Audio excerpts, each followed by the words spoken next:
In this lesson, we're going to be going over choosing the market you're going to be doing deals in. There's pros and cons about choosing a more competitive market or a less competitive market, and we're about to go into that right now.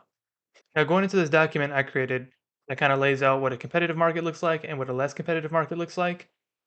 If you decide to choose a competitive market, just know that these sellers are getting hit up all the time.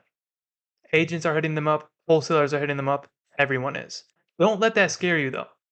Just because people are constantly calling them doesn't mean you can't get that deal.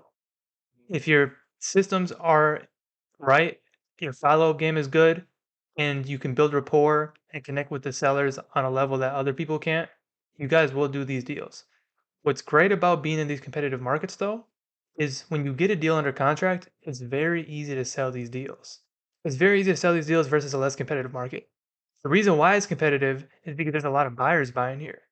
That means there's just a lot more going on. Wholesalers are trying to make their money, agents are trying to make their money because they know they can move these deals fast. And buyers are willing to jump on these deals really fast as well. Going into a less competitive market, it doesn't mean you can't make money in here. The pro about going into a less competitive market is sellers aren't getting hit up as much. There's times where you may reach out to a seller and they never even got a phone call yet. This is good. The only thing you have to worry about is trying to sell the deal. There's many times where I've locked up a deal in a city where the population was 10,000 people and I couldn't find a buyer. What I really recommend going into less competitive markets, make sure you find your buyers first. When you do get these deals, you already have the buyer on lock where you can go reach out to them and say, "Hey, I got a deal for you now." You can make money in a competitive market and a super non-competitive market. It doesn't matter. My advice though, and how I look at it is I'd rather lock in one contract every 2 months and be able to sell that deal 100% of the time versus getting 10 contracts in a month and not being able to sell it in a less competitive market. So that's kind of how you got to think about it. I'm not saying you can't sell deals in a less competitive market. You've probably just got to do a lot more reverse wholesaling. Versus if I got a deal in a very competitive market, I might have a bidding war on my deals. And I might not have to go and find my buyers first. I can probably just go post it on Investor Lift. I go post it in a Facebook group.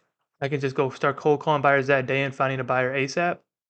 Can't really do that in a less competitive market. So if you guys have time, I'd highly recommend you guys choosing a competitive market because if you put the right time in your craft, a competitive market isn't competitive. If your follow-up game's there and you can connect with sellers, don't even worry about how competitive it is.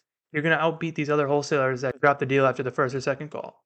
So don't worry about that, but you definitely got to stay a lot more locked in on these competitive markets or somebody else is going to beat the deal. You can't take a week off or you can't take 3 days before you go and call your lead that comes in. That's just not how it goes. So I hope that made sense for you guys. And I hope that kind of made it easier to help you pick your market that you want to choose. I'll see you guys in the next lesson.